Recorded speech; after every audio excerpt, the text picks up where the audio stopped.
अस्सलाम वालेकुम, मैं हूं शाज़ेब खानज़ादा। इंग्लैंड से अच्छी खबरें आ रही हैं। अब दूसरी टीमों का हारना भी एक अच्छी खबर है। इंग्लैंड हार गया है ऑस्ट्रेलिया से, अगले 2 मैचेस में भी हार जाता है। पाकिस्तान अपने सारे मैचेस जीत जाता है, कल न्यूजीलैंड को हरा देता है, तो पाकिस्तान सेमीफाइनल में पहुंच जाएगा। और अगर इंग्लैंड अगले 2 मैचेस में से एक जीत जाए, एक हार जाए और पाकिस्तान अपने तीनों मैचेस जीत जाए, तब भी पाकिस्तान पहुंच जाएगा। दोनों अगर इंग्लैंड मैचेस हार जाए तो पाकिस्तान के पास एक हारने की गुंजाइश है, मगर वो बेहतर है कि बांग्लादेश से ना हो। मोहम्मद यूसुफ, अब्दुल रज़ाक हमारे साथ मौजूद हैं। बहुत शुक्रिया आप दोनों का। यूसुफ भाई, चांसेस बन रहे हैं पाकिस्तान के सेमीफाइनल में पहुंचने के। जो फेवरेट टीम है इंग्लैंड, उसे पता नहीं क्या हो गया है, पाकिस्तान से हारी, श्रीलंका से हारी, आज जरा बेहतर टीम ऑस्ट्रेलिया से भी हार गई। बिस्मिल्लाहिर्रहमानिर्रहीम। आज तो इंग्लैंड को जो है ना 3 लोगों से खेलना पड़ा था। एक तो ऑस्ट्रेलिया की टीम, उनकी कौम, और पाकिस्तानी की कौम। तो सारी पाकिस्तानी कौम जो है वो ऑस्ट्रेलिया के साथ है, बल्कि जब भी इंग्लैंड का मैच होगा पाकिस्तान इंग्लैंड के ख़िलाफ़ ही होगा, क्योंकि पाकिस्तान का इंग्लैंड के मैचेस पे बहुत इन्हिसार है। एक तो ख़ुद भी इन्होंने जीतना है, अच्छी परफॉर्मेंस देनी है, और दूसरा इंग्लैंड को भी तीनों मैच हारने चाहिए ताकि पाकिस्तान आराम से आगे पहुँच जाए। तो ये दुआएं सारा पाकिस्तान कर रहा है। और इंग्लैंड की परफॉर्मेंस भी मेरा ख्याल प्रेशर में आ गए हैं। वो जो श्रीलंका से मैच आ रहे हैं उसके बाद वो प्रेशर में आ गए हैं, और आज उनसे शुरू में अब लक भी साथ नहीं दे रही, क्योंकि टॉस जीत के उन्होंने डिसीजन बिल्कुल सही था, बहुत बचते रहे वो लोग, खेलते रहे, बीट होते रहे, कभी इनसाइड हो जाता था, कभी ऊपर निकल जाता था। तो वो ऑस्ट्रेलिया के बैट्समैनों ने बैटिंग भी अच्छी की, लेकिन लक ने भी उनका साथ दिया, और इंग्लैंड इस टाइम बिल्कुल अंडर प्रेशर है और लक भी उनका साथ नहीं दे रही। तो ये पाकिस्तान की फेवर में बात, मतलब पाकिस्तान के बराबर ही कारकर्दगी हो गई है। 3 मैचेस हमने हारे थे, 3 मैचेस ये भी हार गए। हमारा बस एक ड्रॉ हो गया न्यूजीलैंड से, बारिश की वजह से हमारा एक मैच श्रीलंका से ड्रॉ हो गया, वरना हम शायद श्रीलंका से जीत भी जाते। रज़ाक भाई, जैसा कि यूसुफ भाई ने कहा कि अब हमारी दुआ है जो भी टीम इंग्लैंड से खेल रही होगी वो जीते। इनफैक्ट भारत से जब इंग्लैंड का मैच होगा तो हमारी दुआ होगी कि भारत जीत जाए। बहुत कम ही होता होगा कि पाकिस्तानी शायकीन भारत के जीतने की दुआ कर रहे हो। चांस लग रहा है अब आपको, कल न्यूजीलैंड को पाकिस्तान को हराना है, टीम में जरा फॉर्म दिखाए तो पहुंच सकती है सेमीफाइनल में। नहीं, डेफिनेटली चांसेस तो मिल रहे हैं। और जैसा कि अभी आपको पता है कि सेमीफाइनल क्वालिफाई करने के लिए चाहिए पाकिस्तान को अच्छी क्रिकेट खेले। और अब लक का ठीक है साथ होती है, लक भी आपका साथ देती, पर आप जब बॉलिंग अच्छी करते हैं, बैटिंग अच्छी करते हैं, फील्डिंग अच्छी करते हैं, तो ये चीज़ें एक बड़ा इम्पैक्ट पड़ता है दूसरी टीमों पे। अगर आप लक की फेवर की वजह से जीते जाएंगे तो वो फिर वो एक प्रेशर नहीं क्रिएट होता। और जैसे भी आपने देखा है, आज का जो मैच देखा है, इंग्लैंड ने टॉस जीता और पहले बॉलिंग करने का फ़ैसला किया, और उसके बाद देखें ऑस्ट्रेलिया ने थ्रू आउट बैटिंग में भी और उसमें फील्डिंग में भी, बॉलिंग में भी, इंग्लैंड को कहीं भी नहीं लगा कि इंग्लैंड ये मैच जीत सकता है। बेन स्टोक की पार्टनरशिप लगी थोड़ी सी, उसने थोड़ा सा मैच को लेकर चला, पर वो बिल्कुल ही आउट ऑफ टच नज़र आए। जैसे मॉर्गन हो गया और ब्रेस्टो थोड़ा अच्छा खेल रहे थे, और विंस जो हैं वो बिल्कुल ही उनको समझ नहीं आ रही कि क्या खेलना है। तो ये चीज़ें भी जब आ जाती हैं तो वीक लगना शुरू हो जाती है। जैसे हम कहते थे इंग्लैंड टीम बहुत फेवरेट होगी, होम है और उसका एडवांटेज हर चीज़ सारा कुछ, पर मेरे पॉइंट से जो जहाँ पे वर्ल्ड कप हो रहा होता है या बड़ा इवेंट हो रहा होता है वो ज़्यादा टीम अंडर प्रेशर होती है, तो वही सामने नज़र आ रही है। यूसुफ भाई, कल पाकिस्तान का मैच है, एक तो विकेट जो है वो स्पिन को फेवर करेगी नहीं करेगी, किस किस्म की वो विकेट है जहां पर मैच हो रहा है। साथ में पाकिस्तान, आपको लग रहा है बॉलिंग भी अच्छी थी पिछले मैच में, बैटिंग भी बड़ी अच्छी थी, फील्डिंग तो हमारा मसला है ही, वो फ़ौरन हल भी नहीं हो सकता, क्या कहेंगे?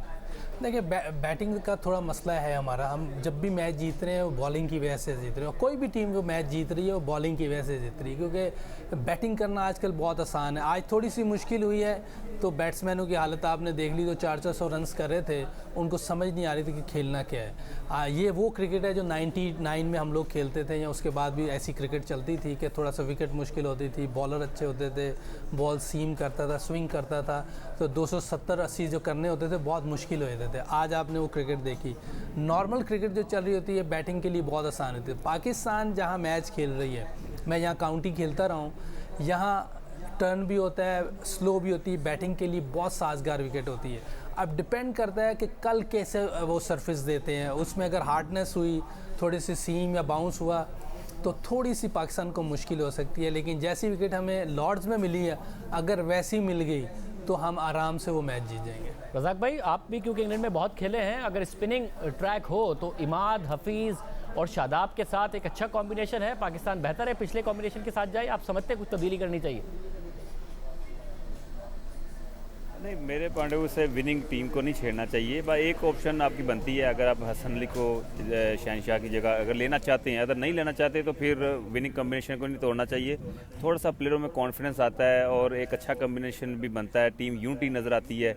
जब आप हर मैच में कोई चेंजिंग का सोचते हैं या कोई प्रेशर देना चाहते हैं प्लेयर्स पे ऊपर, तो वो फिर अच्छा नहीं होता। एक खुला उनको छोड़ देना चाहिए कि ये टीम है हमारी, ये अगला मैच खेलने की प्रैक्टिस भी बंदा उसी तरह करता है, मेंटली प्रिपरेशन भी वैसे ही होती है। ऑफ द फील्ड भी आपको बड़ा अच्छा होता है कि आप मैच खेल रहे हैं। अगर आपको ये नहीं पता कि मैंने मैच खेलना है कि नहीं खेलना, तो फिर वो प्लेयर के लिए अच्छा नहीं होता। तो सेम कम्बिनेशन के साथ जाना चाहिए। और मैं समझता अगर खुदा न खासा अगर हारते भी हैं तो फिर भी कम्बिनेशन को तोड़े मत। आप क्या समझते हैं यूसुफ भाई, शाहिनशाह अफरीदी और हसन अली, क्यों हसन अली बड़े आउट ऑफ फॉर्म रहे हैं, बड़ी तनकीद हो रही थी, आप क्या समझते हैं? देखिए, पहली तो मुझे लगता है कि ये चेंज नहीं करेंगे, और अगर करेंगे भी तो हुसनैन को वैसे अभी तक इन्होंने मौका नहीं दिया, क्योंकि लग रहा है कि वो नेट्स में या प्रैक्टिस में उससे बॉलिंग अच्छी नहीं हो रही, या वो रिदम में नहीं लग रहा, उसकी लाइन और लेंथ उनको समझ नहीं आ रही होगी, तभी अभी तक मौका नहीं दिया। क्योंकि 90+ बॉलर है और उसको इसी बेस पे लेके गए थे, कोई एक सरप्राइज़ पैकेज है, उसकी पेस है, उसका फ़ायदा उठाएंगे हम, लेकिन अभी तक उसको कहीं मौका नहीं दिया।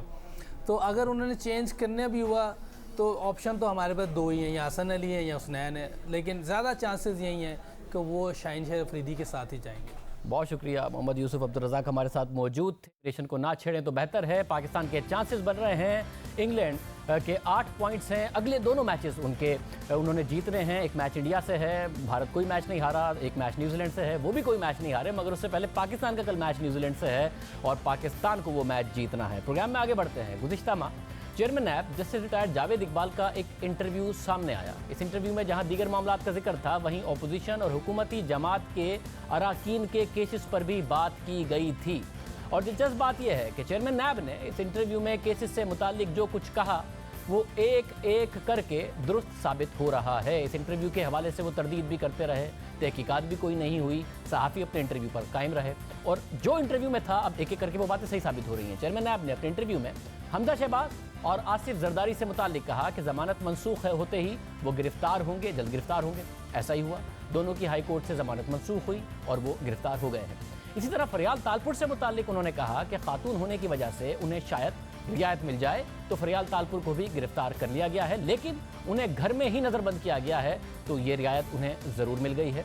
साथ ही उन्होंने हुकूमती इत्तेहादियों के हवाले से कहा था कि हुकूमत का बहुत ज़्यादा दबाव है कि हुकूमती इत्तेहादियों को ना छेड़ा जाए, मगर हम हुकूमत के दबाव की वजह से नहीं, मगर मुल्क के लिए ऐसा नहीं कर रहे हैं। तो अभी तक हुकूमती इत्तेहादियों में से कोई गिरफ्तार भी नहीं हुआ। इसके अलावा चेयरमैन नैब ने हुकूमत से मुतालिक मजीद कहा था कि हुकूमत उनसे नाखुश है और हुकूमत चाहती है कि इमरान खान का हेलीकॉप्टर केस बंद हो जाए, बाबर एवान का रेफरेंस, अलीम खान और फिरदौस आशिक एवान के खिलाफ तफ्तीश, और सबसे बढ़कर परवेज़ खटक के खिलाफ मालम जब्बा की गैर कानूनी लीज की इंक्वायरी रुक जाए।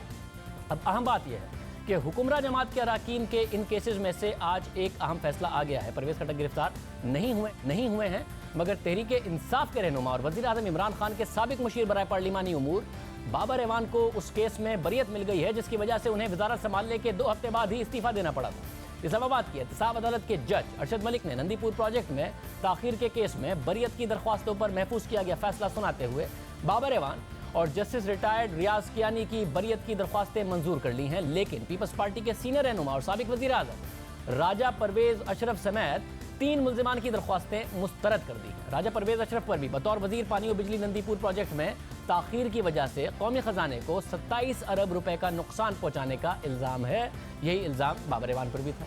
इस बारे में तफसीली फैसला भी जारी नहीं किया गया, जिसके सामने आने के बाद ही बाबर एवान की दरख्वास्त मंजूर होने और राजा परवेज़ अशरफ की दरख्वास्त मुस्तरद होने की वजूहात सामने आएंगी। ताहम इस हवाले से गुज़िश्ता रोज़ फैसला महफूज एहतसाब अदालत के जज अरशद मलिक के सवालों के जवाब में नैब प्रोसिक्यूटर के दलाइल अहम थे। नैब प्रोसिक्यूटर ने दलाइल देते हुए कहा था कि किसी भी मुल्जिम के खिलाफ करप्शन और रिश्वत लेने का इल्ज़ाम नहीं है, अलबत्ता मुल्जिमान पर बददियानती का इल्ज़ाम है। वज़ीर आज़म और काबीना के अहकामात के बावजूद प्रोजेक्ट में ताख़ीर की गई। प्रोजेक्ट में ताख़ीर से 27 अरब रुपए का नुकसान हुआ। ये अहम बात है कि वो केस जिसकी कई साल तक तहकीकात हुई, कमीशन बना, मामला सुप्रीम कोर्ट में गया, फिर नैब के पास आया, लेकिन नैब मुल्जिमान के मरकजी मुल्जिमान में से 2 की बरियत नहीं रुकवा सकी और अपना केस साबित नहीं कर सकी। पीपल्स पार्टी के चेयरमैन बिलावल भुट्टो ज़रदारी ने नंदीपुर केस में बाबर एवान की बरियत पर तबसरा करते हुए कहा कि इस केस में राजा परवेज़ अशरफ को इंसाफ नहीं मिला। नंदीपुर केस का एक डिसीजन आया। लॉ एंड जस्टिस मिनिस्ट्री को तो रिलीफ मिला, लेकिन बाकी सब को सज़ा मिला।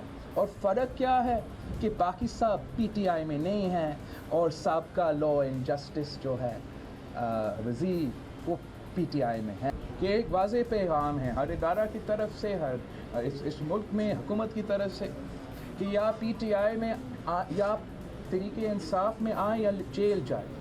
अब ये इल्ज़ाम लगा रहे हैं बिलावल भुट्टो ज़रदारी, क्योंकि जिस वक्त ये केस बना उस वक्त बाबर एवान भी और राजा परवेज़ अशरफ भी पीपल्स पार्टी में थे। फिर बाबर एवान तहरीक इंसाफ में आ गए, आज बरी हो गए। राजा परवेज़ अशरफ पीपल्स पार्टी में ही हैं, आज उनकी बरियत नहीं हुई। जियो न्यूज़ के ज़राए के मुताबिक सदर मुमलिकत डॉक्टर आरिफ अलवी ने बाबर एवान को टेलीफोन करके बरी होने पर मुबारकबाद दी है। तहरीक इंसाफ की हुकूमत के लिए ये बड़ा फैसला है, लेकिन चेयरमैन नैब के इंटरव्यू के बाद से इस फैसले की अहमियत बढ़ गई है, क्योंकि इस इंटरव्यू के एक हफ्ते बाद ही चेयरमैन नैब की एक खातून के साथ मुबैना ऑडियो और वीडियो सामने आई, और जिस चैनल ने ये मुबैना वीडियो और ऑडियो नशर की उसके मालिक वज़ीर-ए-आज़म इमरान खान के मुशीर थे, जिन्हें बाद में ओहदे से हटा दिया गया। लेकिन अपोजिशन समझती है कि ये मुबैना वीडियो हुकूमत की तरफ से चेयरमैन नैब को ब्लैकमेल करने और दबाव में लाने का हरबा थी, जबकि हुकूमत ने यही इल्ज़ाम अपोजिशन पर लगाया और केसेस ख़त्म करने का हथकंडा करार दिया। लेकिन नैब ने इस मामले को हक़ाइक़ के मुनाफी और झूठ पर मबनी प्रोपेगेंडा करार दिया। लेकिन इस बारे में ना तो अपोजिशन के मुतालबे पर पार्लिमानी कमीशन बना, ना ही नैब की तरफ से जिम्मेदारों के तयन के लिए तहकीकात का कोई हुक्म सामने आया, ना ही हुकूमत ने कोई तहकीकात का मुतालबा किया। तो वो मुबैना वीडियो आज तक मुबैना वीडियो है, उसकी किसी ने तहकीकात नहीं की, मगर अपोजिशन कह रही है कि अब चेयरमैन नैब को ब्लैकमेल कर रही है हुकूमत अपने हक में और मुखालिफिन के खिलाफ फैसले लेने के लिए। बहरहाल इस तमाम सूरत हाल के दौरान बाबर एवान की बरियत का फैसला आया है। नंदीपुर प्रोजेक्ट में ताखिर का इल्ज़ाम गुज़िश्ता 8 साल से बाबर एवान का पीछा कर रहा था। ये मामला 2007 में उस वक्त शुरू हुआ जब इक़्तिसादी राब्ता कमेटी ने 2007 में नंदीपुर मंसूबे की मंजूरी दी और जनवरी 2008 में 23 अरब रुपए की लागत के मंसूबे का बाकायदा ठेका चीनी कंपनी को दिया गया और मंसूबा अप्रैल 2011 में मुकम्मल करने का हदफ दिया गया, मगर 3 साल तक मंसूबा शुरू ही नहीं हो सका। गैर ज़रूरी ताख़ीर की वजह से चीनी कंपनी ने मुआहिदा मनसूख कर दिया। ताख़ीर की वजह इस दौर के वज़ारत क़ानून को करार दिया गया और उस वक्त वज़ारत क़ानून बाबर एवान के पास थी। इस मंसूबे की मंजूरी का मामला 2009 में वज़ारत क़ानून में गया था। वज़ारत क़ानून मंजूरी देने के बजाय मामले को टालती रही। 2 साल तक वज़ारत पानी और बिजली वज़ारत क़ानून से इजाज़त तलब करती रही, मगर वज़ारत क़ानून ने इजाज़त नहीं दी और मंसूबा शुरू नहीं हो सका।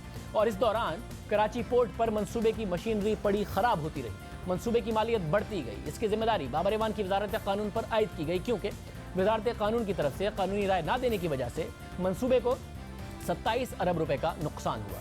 20 अरब रुपए का फ़र्क तो PC1 और नज़रसानी शुदा PC1 में आया, क्योंकि इस दौरान न सिर्फ मालियत बढ़ी बल्कि एक्सचेंज रेट भी बढ़ गया। 4 अरब 36 करोड़ रुपए चीनी कंपनी को मशीनरी की मरम्मत और जगह से हटाने के लिए देने पड़े और 2 अरब रुपए से जायद रकम कर्जों पर मार्कअप की मद में देनी पड़ी। 2011 में नून लीग के रहनुमा ख्वाजा आसिफ ये केस लेकर सुप्रीम कोर्ट चले गए। सुप्रीम कोर्ट ने इस मामले का आज खुद नोटिस ले लिया। सुप्रीम कोर्ट ने नंदीपुर मंसूबे की ताखीर के जिम्मेदारों के तयन के लिए अदालती कमीशन कायम किया, जिसकी सरबराही जस्टिस रिटायर्ड रहमत हुसैन जाफरी ने की। इस कमीशन ने वज़ारत क़ानून, इंसाफ और पार्लिमानी उमूर के हुकाम की इस मंसूबे की ताखीर का जिम्मेदार करार दिया उनको और अदालती कमीशन के मुताबिक वज़ारत क़ानून ने इस फाइल को रोके रखा जिसमें मशीनरी की दरामद की इजाज़त तलब की गई थी। रहमत हुसैन जाफरी कमीशन की रिपोर्ट के मुताबिक के बाद ये मामला नैब के पास चला गया, जिसने जनवरी 2018 में बाबर एवान के खिलाफ इंक्वायरी को इन्वेस्टिगेशन में तब्दील कर दिया। फिर इन्वेस्टिगेशन के बाद नैब ने बाकायदा रेफरेंस दायर कर दिया। बाबर एवान और राजा परवेज़ अशरफ समेत दीगर मुल्जिमान से मुताल्लिक जारी किए गए नैब के एलामिये में कहा गया कि नंदीपुर प्रोजेक्ट में ताखीर पर बतौर साबिक वज़ीर क़ानून और इंसाफ बाबर एवान पर रेफरेंस दायर किया गया है। साबिक वज़ीर आज़म राजा परवेज़ अशरफ को बतौर साबिक वज़ीर पानी बिजली भी बाबर एवान के साथ रेफरेंस में नामजद किया गया है, यानी 7 नामजद थे, आज बरी नहीं हो सके। मरकज़ी जो नामजदगी थी बाबर एवान साहब की वो आज बरी हो गए। नैब ने 4 सितंबर 2018 को बाबर एवान के खिलाफ रेफरेंस दायर किया था। इसी दिन बाबर एवान ने वज़ीर आज़म के मुशीर बराए पार्लिमानी उमूर के ओहदे से इस्तीफ़ा दे दिया था। बाबर एवान ने वज़ीर आज़म इमरान खान के मुशीर के ओहदे से इस्तीफ़ा देकर एहतसाब अदालत में अपना केस खुद लड़ने का फैसला किया। इस केस में अहम बात बाबर एवान के यू टर्न और जारहाना रवैया भी रहा, जो उन्होंने गुज़िश्ता साल सितंबर में अपने खिलाफ नैब रेफरेंस दायर होने के बाद इख्तियार किया। अब दिलचस्प बात यह है कि बाबर एवान की जिस बरियत की दरख्वास्त पर आज उनके हक में फैसला आया है, ये दरख्वास्त वो इससे पहले 8 मार्च को वापस ले चुके थे और उस वक्त उन्होंने मीडिया से गुफ्तगू में कहा था कि ऐसा वो अपनी वालदा के कहने पर कर रहे हैं। मेरे अम्मा जी वो इज़ 95 अल्हम्दुलिल्लाह। उन्होंने कहा कि बेटा जो कानून है उसकी बालादस्ती तुम वकील हो, उसको हम तस्लीम करते हैं। वुमेंस डे के ऊपर जो मेरी ज़िंदगी में वो हस्ती जो मुझे इस वजूद हस्ती में लाई, उनके कहने के मुताबिक आज मैंने अमल किया। मगर ताहम 19 अप्रैल को बाबर एवान ने एक बार फिर बरियत की दरख्वास्त दायर कर दी, जिस पर आज उनके हक में फैसला आ गया है। इसके अलावा एहतसाब अदालत में नंदीपुर रेफरेंस की समातों के दौरान बाबर एवान का रवैया जारहाना रहा। हर समात पर 30 से 35 के साथ पेश होते रहे। उनके जुडिशल कॉम्प्लेक्स में ही नाश्ते का भी एहतमाम करते थे। यहाँ तक कि आज की समात में भी वकला के लिए नाश्ते का एहतमाम किया गया था, जबकि दौरान समात उनकी नैब प्रोसिक्यूटर और इस्तगासा के गवाह के साथ गर्मा गर्मी भी होती रही। बहरहाल इस तमाम सूरत हाल में बाबर एवान को बरियत मिल गई है, मगर सवाल ये पैदा हो रहा है कि नैब ने अगर अदालत के कहने पर भी बनाया तो ये केस आगे परसू नहीं कर सके। तो इस किस्म के जो इल्ज़ामात हैं कि करप्शन तो नहीं की है मगर मामले को इल्तवा में डाल दिया, उससे नैब की अपनी साख पर कितना असर पड़ता है। हमारे साथ इरफान कादिर साहब मौजूद हैं, साबिक अटॉर्नी जनरल, साबिक प्रोसिक्यूटर जनरल नैब। इरफान कादिर साहब, बहुत शुक्रिया। आप समझते हैं कि ज़ाहिर है जब नैब के प्रोसिक्यूटर खुद कह रहे हो तो फिर जज के पास ऑप्शन क्या रह जाता है सिवाय बरियत के? ये इस किस्म के केसेस पर सवाल उठाता है या अपोजिशन का एतराज़ दुरुस्त है कि राजा परवेज़ अशरफ साहब के खिलाफ कुछ किया को बरियत नहीं दी और बाबर एवान साहब को दे दी, ये हुकूमत इस्तेमाल कर रही है नैब को?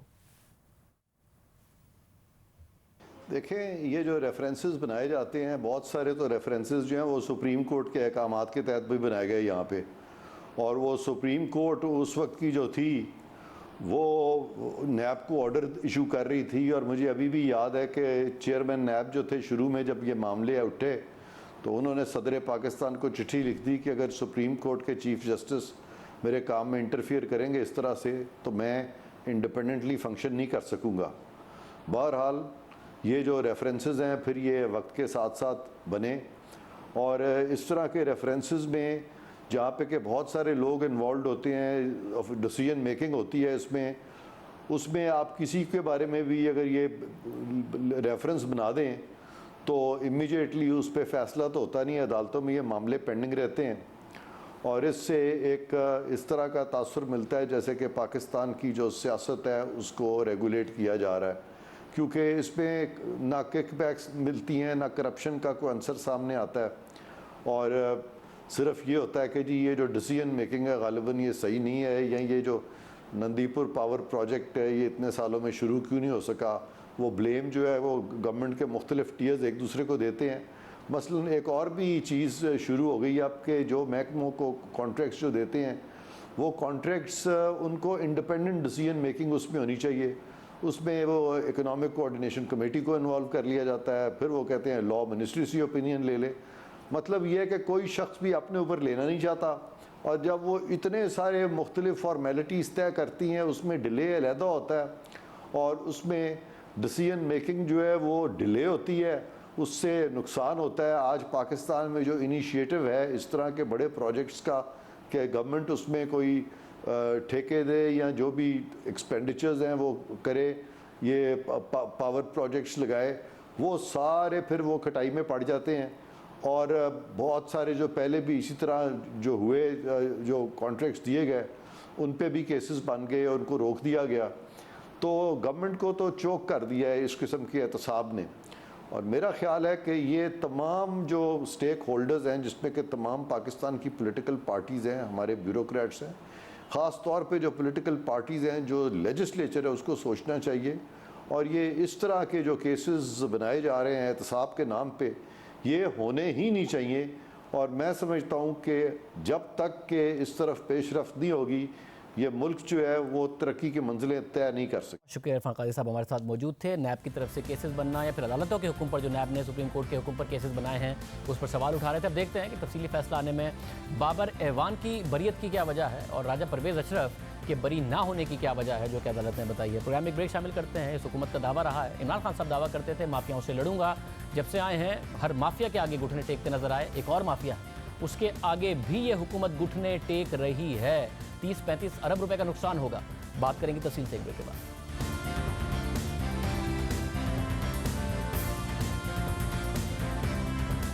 वज़ीर-ए-आज़म इमरान खान का हमेशा ये दावा रहा कि वो इख्तिदार में आते ही बड़ी बड़ी माफियाओं का खात्मा कर देंगे, बड़ी बड़ी माफियाओं से लड़ेंगे। मगर बड़ी बड़ी माफिया हुकूमत से फ़ायदा उठा रही हैं। जब से तहरीक इंसाफ की हुकूमत आई है, हर बड़ी माफिया फ़ायदा उठाती नजर आई है और इसमें एक और माफिया का इजाफा हो गया है।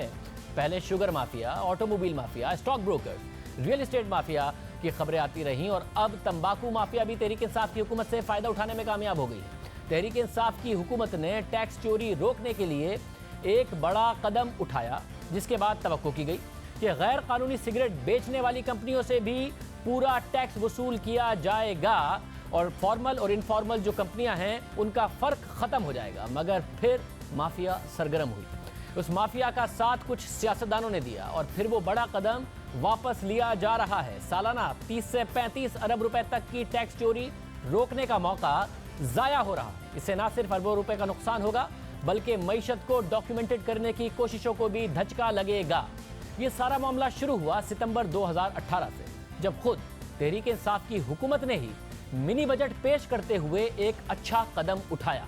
उस वक्त के वजीर खजाना असद उमर ने 1 किलो तंबाकू पर 300 रुपए का टैक्स लगा दिया ताकि टैक्स चोरी का खात्मा हो। पहले 10 रुपए का टैक्स हुआ करता था, तहरीक इंसाफ की हुकूमत ने उसे बढ़ाकर 300 रुपए का टैक्स कर दिया। और क्योंकि ये एडवांस टैक्स था, इससे जो इनफॉर्मल सेक्टर है, जो इलिसिट ट्रेड है, वो उस पर बहुत ज़्यादा फर्क पड़ना था। मगर 9 माह बाद भी हुकूमत अपने फैसले से पीछे हटती नजर आ रही है और एक बार फिर से 10 रुपए फी किलो लेवी कर दिया गया है। इस हवाले से आज द न्यूज़ में मेहताब हैदर की खबर शाया हुई है।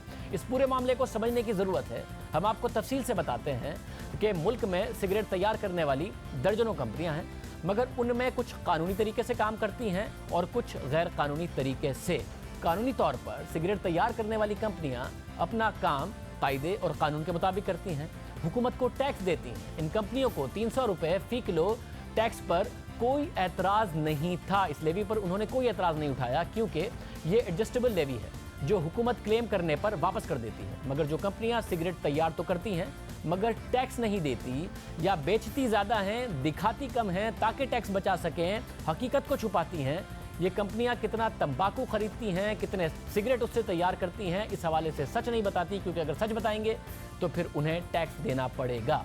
20 फरवरी को वज़ीर आज़म इमरान खान खुद भी इस हवाले से ये कह चुके हैं कि सिगरेट तैयार करने वाली 2 कंपनियां 98% टैक्स दे रही हैं। 2 कंपनीज, 2 टबैको की कंपनीज 98% टैक्स देती हैं, लेकिन उनका मार्केट शेयर 60% है। तो 40% जो बाकी टबैको प्रोड्यूस कर रहे हैं वो सिर्फ 2% टैक्स देते हैं। तो ये जो और यही पर बूट्स का मुझे बता रहे थे, जूतों के अंदर वहाँ भी कोई इसी तरह का सिलसिला है कि वो 2 कंपनीज है जूतों की जो ज़्यादा सारा टैक्स देती है, बाकी जूते बनाते हैं वो टैक्स ही नहीं देते। तो इससे तो ये इनफॉर्मल इकोनॉमी से ये तो डी इंडस्ट्रियलाइजेशन की तरफ हम जा रहे हैं। लोग तो इंडस्ट्रियलाइज ही नहीं करेंगे अगर उनको पता चले कि अब वो कैसे मुकाबला करेंगे। एक तरफ टैक्स दे रहा है, दूसरी तरफ टैक्स बचा रहा है, कैसे मुकाबला करेंगे? ये हमारा असल में ये हमारी फ्यूचर इफेक्ट हो रही है।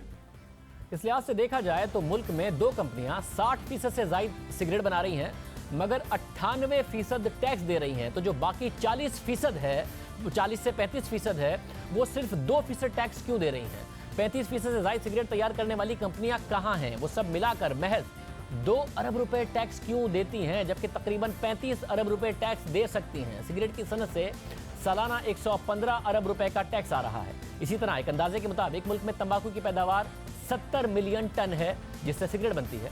इसमें से 43 मिलियन टन फॉर्मल सेक्टर खरीदता है और उससे सिगरेट बनाता है। तो सवाल उठता है कि बाकी का 27 मिलियन टन तंबाकू कहाँ जाता है? इससे अगर सिगरेट तैयार होता है और फरोख्त भी होता है तो कागजात में क्यों नहीं आता? इस पर टैक्स क्यों नहीं लग पाता? कुछ माफियाज इससे फ़ायदा कैसे उठा लेती हैं और फिर सस्ता सिगरेट बेचती हैं? हुकूमती अहकामात के मुताबिक एक सिगरेट के पैकेट की कीमत कम से कम 62 रुपये 75 पैसे होनी चाहिए, क्योंकि एक सिगरेट के पैकेट पर 33 रुपये फेडरल एक्साइज ड्यूटी और 9 रुपये 11 पैसे GST देना होता है, यानी 42 रुपये तो टैक्स बनता है। इससे कम सिगरेट का पैकेट नहीं मिल सकता, मगर मार्केट में एक सिगरेट का पैकेट 30 से 40 रुपये का भी मिल जाता है। ऐसा सिर्फ इस सूरत में मुमकिन है जब वो सिगरेट का पैकेट तैयार करने वाला टैक्स ना देता हो, क्योंकि अगर 42 रुपये से ज़्यादा का टैक्स है तो 30 रुपये का सिगरेट का पैकेट उसी सूरत में फ़रोख्त किया जा सकता है कि आप टैक्स ना दे रहे हों, और ऐसा हो रहा है। बहुत बड़ी तादाद में सिगरेट तैयार हो रहा है और मार्केट में भी बिक रहा है, मगर उस पर टैक्स हुकूमती ख़जाने में जमा नहीं हो रहा। ये टैक्स चोरी का पुराना धंधा है जो एक अरसे से मुल्क में चल रहा है। गुज़िश्ता साल सितंबर में हुकूमत ने इसे रोकने की कोशिश की, तहरीक इंसाफ की इस पर तारीफ की गई, मगर अब तहरीक इंसाफ ही इस कदम को रिवर्स करने जा रही है और अपनी ही हुकूमत में मौजूद, तहरीक इंसाफ में मौजूद सियासतदानों के दबाव के तहत ये सब कुछ हो रहा है। हुकूमत ने टैक्स चोरी रोकने के लिए अच्छा कदम उठाया। हुकूमत ने ग्रीन लीफ थ्रेशिंग प्लांट यानी GLTP में होने वाले अमल से गुजरने के बाद फी किलो तंबाकू पर 300 रुपए का टैक्स लगा दिया। अब ये इस लिहाज से अच्छा कदम था कि मुल्क भर में हजारों तंबाकू के काश्तकार हैं और दर्जनों सिगरेट बनाने वाले कंपनियां मौजूद हैं, मगर जो ग्रीन लीफ थ्रेशिंग प्लांट हैं वो सिर्फ 10 हैं और इस अमल से गुजरे बगैर सिगरेट बन नहीं सकता। तो होता यह है कि काश्तकार तंबाकू उगाते हैं, सिगरेट तैयार करने वाले काश्तकार से तंबाकू खरीदते हैं और फिर GLTP के अमल से गुजरने के बाद सिगरेट तैयार करते हैं। हुकूमत ने किया ये कि इस अमल के दौरान फी किलो तंबाकू पर 300 रुपए का टैक्स लगा दिया।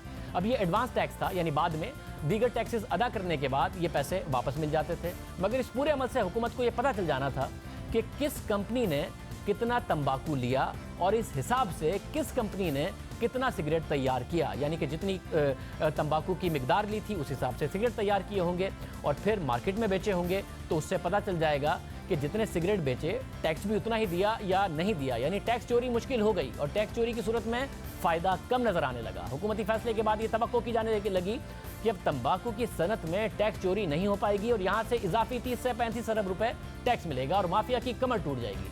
पूरा सेक्टर वज़ीर आज़म के दावे और वादे के मुताबिक फॉर्मल हो जाएगा, मगर फिर वही हुआ जो माजी में होता आया है। ये माफिया फाल हो गई, हुकूमत पर असरअंदाज होने लगी। ये माफिया भी शुगर माफिया की तरह सियासी तौर पर बहुत बाअसर है। इसमें कई बड़े बड़े सियासतदान हैं जिनमें से अक्सर का ताल्लुक तहरीक इंसाफ से है। खैबर पख्तूनख्वा असेंबली में काफ़ी सारे मौजूद हैं, कौमी असेंबली में भी तहरीक इंसाफ हैं, खैबर पख्तूनख्वा में हुकूमत का हिस्सा भी है। इन सियासतदानों ने अपना अपना सियासी असर इस्तेमाल किया।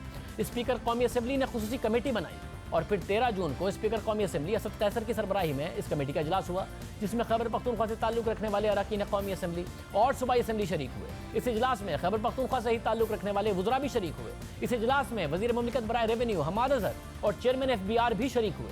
इस इजलास में यह कहा गया कि FBR तंबाकू के काश्तकारों को रिलीफ फराहम करे, क्योंकि हज़ारों ख़ानदान तंबाकू के कारोबार से मुंसलिक हैं। यानी ये तासुर देने की कोशिश की गई कि ये टैक्स काश्तकारों को देना पड़ेगा। साथ ही इस इजलास के बाद जारी होने वाले एलामिये में यह भी कहा गया कि अरकान ने FBR को कहा कि वो तंबाकू की पैदावार के इलाके की पॉलिटिकल इकोनॉमी को नज़रअंदाज ना करे। फिर इस इजलास के बाद ये खबरें सामने आई कि स्पीकर कौमी असेंबली इस टैक्स की वापसी के लिए FBR पर दबाव डाल रहे हैं। तो हमने चेयरमैन FBR शब्बर ज़ैदी से इस हवाले से बात की थी। हम इस स्टोरी पर काम कर रहे थे, तहकीकात कर रहे थे। जब हमने उनसे बात की कि दबाव है, आप इसको वापस तो नहीं ले लेंगे, तो उन्होंने वाज़ेह तौर पर कहा कि ये काश्तकार पर मुंतकिल हो ही नहीं सकता। हमने बाकायदा तौर पर कानून बना दिया है कि ये मैन्युफैक्चरर देगा, काश्तकार से ये टैक्स नहीं लिया जाएगा, इसलिए किसी दबाव में आने की ज़रूरत नहीं। हम ट्रैक एंड ट्रेस सिस्टम जो कि हमारा बुनियादी जरिया होगा सिगरेट की इलिसिट ट्रेड को रोकने के लिए, उस पर काम कर रहे हैं। ऑब्वियसली आपकी बात दुरुस्त है कि प्रेशर आता है, बातचीत होती है, लोग अपना पॉइंट ऑफ व्यू प्रेजेंट करते हैं, मगर अभी तक जो आपको नजर आ रहा होगा कि हमने कोई प्रेशर तक नहीं दिया है। और इसकी बुनियादी वजह यह है कि वज़ीर आज़म साहब और वज़ीर खान साहब की मुझे पूरी सपोर्ट हासिल है और हमें हम्माद अज़हर साहब की, और वो उन्होंने तमाम मुझे ये कहा है कि जहाँ तक आप समझें वो जो चीज़ सही है वो उसको करें, और कोई जो मुनासिब है जो सही है उसको अमल दरामद करें, और जो बेहतर है वो पाकिस्तान के लिए करें। स्पीकर ने कोई दबाव नहीं डाला। उन्होंने एक बड़ी वाज़ेह बात की थी कि हमारा एक टोबैको टैक्स होता है, जो फार्मर जो अपनी टोबैको प्रोसेस कराता है तो वो टैक्स देता है, तो उसको लगता है, मगर वो टैक्स एक्चुअली मैन्युफैक्चरर देता है। तो उनका ये ख्याल था कि अगर ये टैक्स को लगाया गया या बढ़ाया गया या रखा गया तो फार्मर को, जो बेसिकली गरीब लोग हैं, उनको अफेक्ट पड़ेगा। इससे मीटिंग हुई थी, स्पीकर साहब ने अरेंज की थी, मैंने अटेंड किया। मैंने उनको समझाया कि सर इसमें हमने लॉ तब्दील कर दिया है और लॉ में हमने ये वाज़ेह तौर पर लिख दिया है कि ये किसी भी हाल में ये टैक्स होगा मैन्युफैक्चरर ऑफ सिगरेट देगा और फार्मर को किसी हाल में भी टैक्स ट्रांसफर नहीं होगा। ये बात हमने वाज़ेह तौर पर कानून में लिख दी है, सर्कुलर में नहीं बल्कि कानून में लिख दी है कि ये टैक्स टोबैको टैक्स है, ये बियर करेगा मैन्युफैक्चरर और ये फार्मर बियर नहीं करेगा। ये मीटिंग मेरी हुई थी हमारी स्पीकर की सदारत में, तमाम लोग मौजूद थे और ये बात वहाँ एग्री हो गई थी।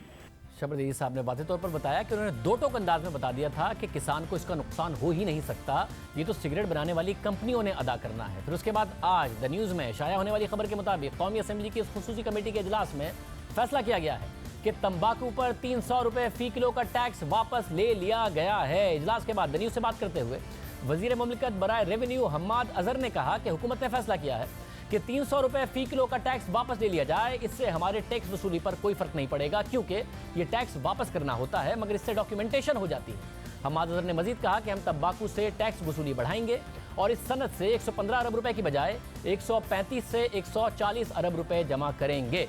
मगर सवाल ये पैदा होता है कि जो पहले से टैक्स नहीं देते थे, टैक्स बचाते थे, इस 300 रुपए के टैक्स के जरिए उन्हें डॉक्यूमेंट करने की जो कोशिश थी उसका क्या होगा? जो ऑलरेडी टैक्स दे रहे हैं उन्हीं से मजीद पैसे जमा किए जाएंगे और दूसरों से किस तरह टैक्स लिया जाएगा? इस इजलास में बहुत से ऐसे लोग भी शरीक हुए जो अरकान असेंबली तो हैं मगर सिगरेट के कारोबार से मुंसलिक हैं। इन सब ने मिलकर ये तासुर देने की कोशिश की कि ये टैक्स काश्तकारों पर लग रहा है और गरीब काश्तकार इससे मुतासिर हो रहा है, मगर ऐसा है नहीं। जब ये टैक्स लगाने का फैसला हुआ तो उस वक्त ये वाजे कर दिया गया कि इस टैक्स का बोझ सिगरेट तैयार करने वालों पर पड़ेगा। ये बात हमसे शबर सिद्दी साहब ने भी की और कानूनी दस्तावेजात में ये लिखा गया था कि इस टैक्स का असर किसी भी सूरत में काश्तकारों पर नहीं पड़ेगा। जैसा कि हमने बताया कि ये टैक्स GLT प्लांट्स के अमल से गुजरने वाले तंबाकू पर लगाया गया है, यानी उस वक्त जब सिगरेट तैयार करने वाला काश्तकार से तंबाकू खरीद चुका होता है। तंबाकू से ग्रीन लीफ बनता है और जब ग्रीन लीफ से सिगरेट बनाने के लिए प्राइस लीफ बनाने की स्टेज आती है तो वहां ये टैक्स सिगरेट बनाने वाली कंपनी पर लगता है। तो काश्तकार का तो कोई ताल्लुक ही नहीं होता, काश्तकार इस स्टेज पर होता ही नहीं है। इसके अलावा कानूनी सिगरेट बनाने वाली कंपनियों को 300 रुपए फी किलोग्राम टैक्स पर कोई एतराज़ नहीं है, ना ही किसानों को उनसे कोई गिला है कि वो ये टैक्स देने के बजाय इससे वसूल करते हैं, ये कि वो किसानों से वसूल करते हैं। ये गिला नहीं है, ये कंपनियां तंबाकू खरीदती हैं, इस पर 300 रुपए फी किलो टैक्स देती हैं, सिगरेट बनाकर बेचती हैं, उस पर सारे हुकूमत टैक्स अदा करती हैं और फिर 300 रुपए फी किलो अदा किया गया एडवांस टैक्स हुकूमत से वापस ले लेती हैं। उन्हें कोई गिला नहीं है, उन्होंने हुकूमत से नहीं कहा कि हमें कोई गिला है और किसानों को इन कंपनियों से कोई गिला नहीं है, मगर गैर कानूनी सिगरेट बनाने वाली कंपनियां ऐसा नहीं करती। वो ये नहीं बताना चाहती कि उन्होंने कितना तंबाकू लेकर सिगरेट बनाई, कितनी सिगरेट बेची, क्योंकि उस पर अरबों रुपए का टैक्स बचाना होता है और अगर 300 रुपए फी किलो तंबाकू पर वो टैक्स देंगी तो टैक्स चोरी की कीमत बढ़ जाएगी। अगर वो ये 300 रुपए हुकूमत से वापस नहीं लेंगे और अगर हुकूमत से वापस मांगेंगे तो हुकूमत ये पूछ लेगी कि इतने तंबाकू से आपने कितनी सिगरेट बेची, कितना मुनाफा कमाया, कितना टैक्स दिया, तो फिर वो चोरी नहीं हो पाएगी। ये कंपनियां 35% मार्केट शेयर रखती हैं, तकरीबन 35 अरब रुपए टैक्स देना चाहिए मगर नहीं देती। इसलिए गरीब काश्तकार का सहारा लिया गया, मगर यही कहा जाता रहा कि इस टैक्स से गरीब काश्तकार मुतासिर हो रहा है और ये कहकर FBR पर सियासी दबाव बढ़ाया गया। सिर्फ यही नहीं, गैर कानूनी सिगरेट्स के खिलाफ कार्रवाइयां भी मुतासिर हुई हैं। मेहताब हैदर की रिपोर्ट के मुताबिक 2017 में तकरीबन 1 अरब 60 करोड़ गैर कानूनी सिगरेट जब्त किए गए थे। फिर तहरीक इंसाफ की हुकूमत आई तो ये कार्रवाइयां मुतासिर हुई। 2018 के इब्तिदाई 6 माह में 64 करोड़ और फिर अगले 6 माह में सिर्फ 25 लाख गैर कानूनी सिगरेट जब्त किए गए। कहाँ 1 अरब 60 करोड़ और कहाँ अब सेकंड हाफ में सिर्फ 25 लाख। गैर कानूनी सिगरेट्स के खिलाफ कार्रवाइयों में वाज़े कमी आई है। साथ ही हुकूमत अपने फैसले से पीछे हट रही है और मुकम्मल तौर पर जो गैर कानूनी सिगरेट बनाने वाली कंपनियां हैं जो टैक्स भी नहीं अदा करती उनके दबाव में नजर आ रही है। कहा जा रहा है कि काश्तकार का फायदा है, हालांकि फ़ायदा ये गैर कानूनी कंपनियां जो कि टैक्स नहीं अदा करती उनका है। द न्यूज़ के रिपोर्टर मेहताब हैदर हमारे साथ मौजूद है। मेहताब साहब बहुत शुक्रिया। 300 रुपए का टैक्स डॉक्यूमेंट करने के लिए लगाया गया था, असद उमर साहब ने खुद अनाउंस किया, तहरीक इंसाफ ही का कदम था, सराहा गया, वज़ीर आज़म ने भी दावा किया। अब जो कंपनियां 65% फॉर्मल सिगरेट बनाती है 98% टैक्स देती हैं, उन्होंने नहीं कहा कि ये टैक्स रिवर्स करो। किसानों ने नहीं कहा कि ये कंपनियां हम पर लगा रही हैं टैक्स इसलिए इसको रिवर्स करो। असल में तो जो इनफॉर्मल सेक्टर है उसकी ये डिमांड थी कि जी ये किसानों के ऊपर असर पड़ रहा है, किसानों तो ये कैसे रिवर्स कर दिया इस हुकूमत ने इनको, हालांकि इन्होंने ही लगाया था और इनको पता था कि क्या करना है। सर बेसिकली देखें सितंबर 2018 में जब first supplementary finance bill PTI की हुकूमत लेकर आई थी तो उन्होंने जो टोबैको की है उसके ऊपर 10 रुपये पर केजी से बढ़ा के 300 रुपये पर केजी FED एडवांस टैक्स की सूरत में लगाया था। और बेसिकली उस टाइम हुकूमत के कहने का मकसद ये था और FBR भी ये कह रहा था कि इसका मकसद बेसिकली है ताकि जो इलिसिट ट्रेड के अंदर है उनके लिए जो है वो वायबल ना रहे ये सेक्टर। लेकिन अब दोबारा से जो है वो बजट में तो इसको पेश नहीं किया गया, लेकिन नेशनल असेंबली के स्पीकर जो हैं उन्होंने एक स्पेशल कमेटी जो है वो एग्रीकल्चर सेक्टर के ऊपर कॉन्स्टिट्यूट की जिसमें तमाम पॉलिटिकल पार्टीज़ के लोग उस कमेटी के अंदर शामिल हैं। तो कल जो है वो KPK से जो है कुछ प्रोविंशियल मिनिस्टर्स और जो बाकी KPK के सेनेटर्स भी उसके अंदर थे और जो बाकी MNAs थे वो भी मौजूद थे। तो वहाँ पे जो minister of state for revenues हैं उन्होंने कहा जी हम इसको रिवर्स कर रहे हैं और दोबारा से 10 रुपये पर केजी पे जो है वो लेके जा रहे हैं। अब उसमें प्रॉब्लम क्या है? प्रॉब्लम ये है कि आपका जो है वो जो फॉर्मल सेक्टर है उसकी कीमत आपने FED जो है वो बजट के दौरान बढ़ाई है, और जो मिनिमम उनकी प्राइस है एक पैकेट की, जो सेकंड टियर का पैकेट है उसकी प्राइस जो है 60 to 70 रुपीज़ हो जाएगी। जबकि वही सिगरेट जो है जो इनफॉर्मल सेक्टर या इलिसिट ट्रेड के थ्रू आ रहा है वो जो है 25 से 30 रुपए का होगा। तो ये मैं नहीं समझता कि ये इसको क्यों रिवर्स किया गया है। हुकूमत का ये कहना है कि हमने ग्रोअर्स को जो है वो रिलीफ दिया है। अब जो दूसरी तरफ है वो ये कह रही है कि ये ग्रोअर्स को रिलीफ नहीं है बल्कि ये इलिसिट ट्रेड की तरफ है। और दूसरी तरफ मैं आपको ये भी बताऊं कि इलिसिट ट्रेड के खिलाफ जो FBI एक्शन ले रहा था वो पिछले साल कोई 1 बिलियन के लगभग स्टिक्स जो है वो FBI ने पकड़ी थी, लेकिन आखिरी 6 माह के दौरान वो सिर्फ 2.5 मिलियन पकड़ी हैं। तो एक तरफ तो आप फॉर्मल जो सेक्टर है उसका टैक्सेशन बढ़ा रहे हैं, बहुत अच्छा कर रहे हैं, WHO के मुताबिक आप कर रहे हैं, बहुत ठीक कर रहे हैं, लेकिन दूसरी तरफ जो आपको इन्फोर्समेंट करनी चाहिए वो भी आप नहीं कर रहे। तो इसके नतीजे में एक कॉन्फ्लिक्ट ऑफ इंटरेस्ट नज़र आ रहा है। और मैंने अपनी पहली स्टोरी में भी ये लिखा था और आज जो मेरी स्टोरी छपी हुई है उसके अंदर भी ये सारी प्रोसीडिंग्स जो हैं वो उसके अंदर मौजूद है। और इसके अलावा मैं आपको एक और बात बताऊं, FBR जिसने ये डिसीजन लेना है वो मिलियंस ऑफ डॉलर्स का जो है वो वर्ल्ड बैंक से आप लोन ले रहे हैं। आपको चाहिए कि आप इस सेक्टर के बारे में स्टडी करवाएं और एक इन्फॉर्म डिसीजन करें।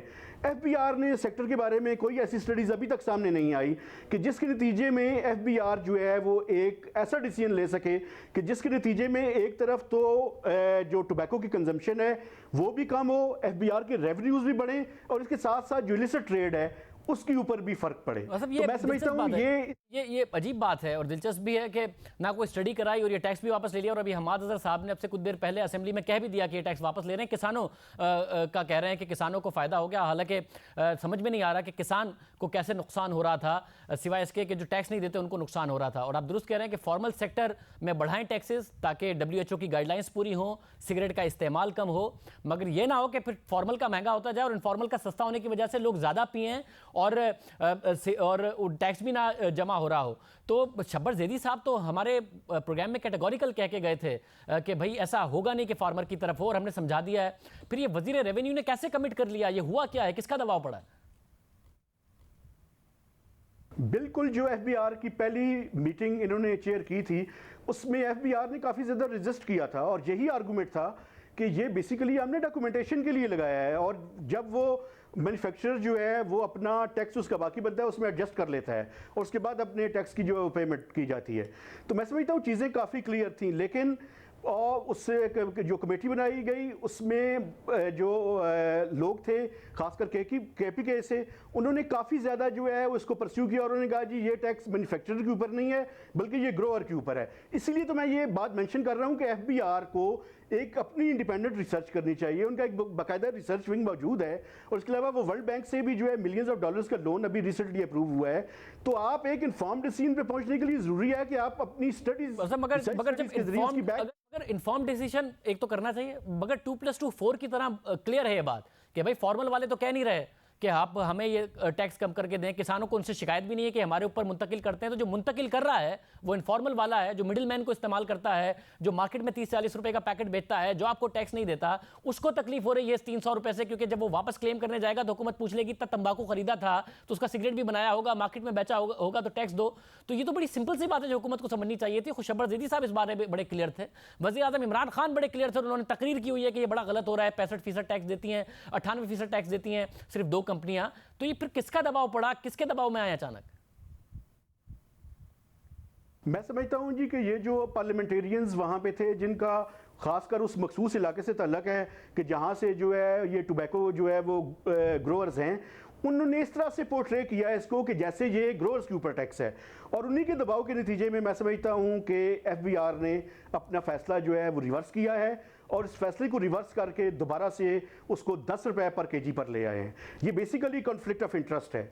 अब इस पे जो है FBR को और प्राइम मिनिस्टर को ये देखना चाहिए कि क्या ये कॉन्फ्लिक्ट ऑफ इंटरेस्ट है या नहीं है। और वो मैं समझता हूँ कि उन्होंने जैसे उन्होंने खुद कहा था कि ये 65% जो है 2 कंपनियां दे रही हैं, हम ये नहीं कहते कि उनके ऊपर टैक्स ना बढ़ाएं, आप उनके ऊपर टैक्स बढ़ाएं, लेकिन उसके साथ साथ आप इलिसिट ट्रेड की तरफ भी जाएं और उसके साथ जो पूरा का पूरा सेक्टर है उसको भी फॉर्मली जो है वो फॉर्मलाइज करें और उसको टैक्स नेट के अंदर लेकर आएं। बहुत शुक्रिया साहब। ऑफ इंटरेस्ट है। इमरान खान साहब हमेशा कहते रहे कि जो इक़्तिदार में आने के बाद जो पार्लियामेंटेरियन होंगे, जो गुजरा होंगे, हुकूमत में होंगे, वो बिज़नेस नहीं करेंगे। अब इल्ज़ाम लग रहा है कि उन्हीं ने ये फैसला कॉन्फ्लिक्ट ऑफ इंटरेस्ट के तहत रिवर्स कराया है। जो फॉर्मल सेक्टर है उस पर जितना टैक्स बढ़ाना है बढ़ाएं, ताकि जो सिगरेट की कंजम्पशन है वो कम हो, मगर इनफॉर्मल उससे फ़ायदा हो जाए। फॉर्मल ही टैक्स दे रहा हो तो उससे नुकसान ही होगा, लोगों का भी, हेल्थ के भी प्रॉब्लम्स होंगे। इनफॉर्मल है वो सिगरेट की क्वालिटी के ऊपर भी सवाल उठेंगे और सस्ती बिकेगी, टैक्स भी जमा नहीं होगा। मगर हुकूमत ने यह फैसला कर लिया है। प्रोग्राम में एक ब्रेक शामिल करते हैं और आम खबर पर बात करेंगे।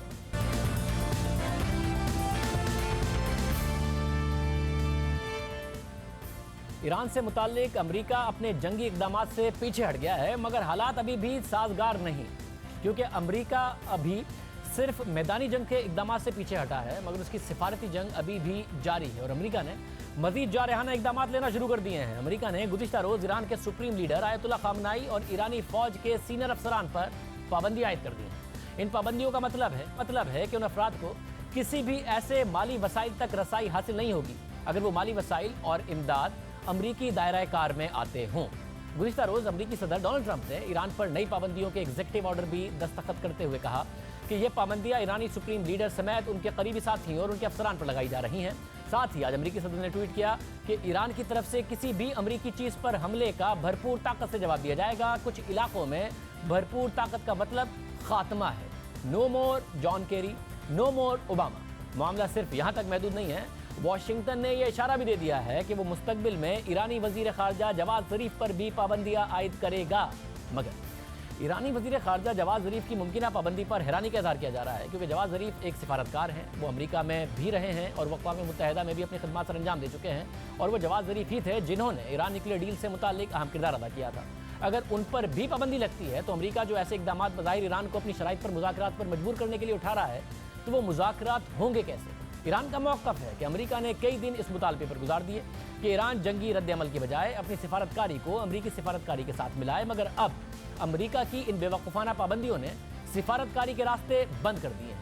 अब ये अहम मामला है, क्योंकि अमरीका जहां सख्त फैसले ले रहा है, वहीं वो बार बार इस बात को दोहरा चुका है कि वो ईरान से मुज़ाकरात करने के लिए तैयार है। यानी पहले जंग की बात की जाती है, फिर उससे पीछे हटा जाता है, फिर मुज़ाकरात की बात की जाती है, फिर पाबंदियां लगा दी जाती हैं, जिससे सिफारतकारी का अमल ही खतरे में पड़ सकता है। खुद अमरीकी सदर डोनाल्ड ट्रंप पर अमरीका में तनकीद हो रही है कि वो ईरान से मुताल्लिक कोई वाज़ेह पैगाम देने के बजाय मिक्स्ड पैगाम दे रहे हैं। दूसरी तरफ ईरानी सदर हसन रूहानी इस पूरे मामले पर रद्द-ए-अमल देते हुए उन्होंने कहा है कि वाइट हाउस को ज़हनी पसमानदगी की बीमारी लाहक हो गई है। आयतुल्लाह खामनाई पर पाबंदियां आयद करना वहशियाना और बेवकूफ़ाना अमल है, क्योंकि 80 साल के आयतुल्लाह खामनाई के पास कोई गैर मुल्की जायदाद नहीं और ना ही वो अमेरिका जाने का कोई इरादा रखते हैं। यानी पाबंदियां लगा तो दी हैं, मगर पाबंदियां लगाई किस चीज़ पर गई हैं ये नहीं पता, क्योंकि उनकी ना कोई ऐसी जायदाद है, ना वो अमेरिका जाने का इरादा रखते हैं। हमारे साथ कामरान बुखारी, माहिर बिन अल-अक़वामी उमूर मौजूद है। शुक्रिया। जंगी माहौल भी बना है, धमकियों का माहौल भी बना है और अब पाबंदियों की बात भी आ गई है, जिसको ईरान बेवकूफ़ाना कह रहा है। कुछ पॉलिसी समझ में आ रही है अमेरिका की?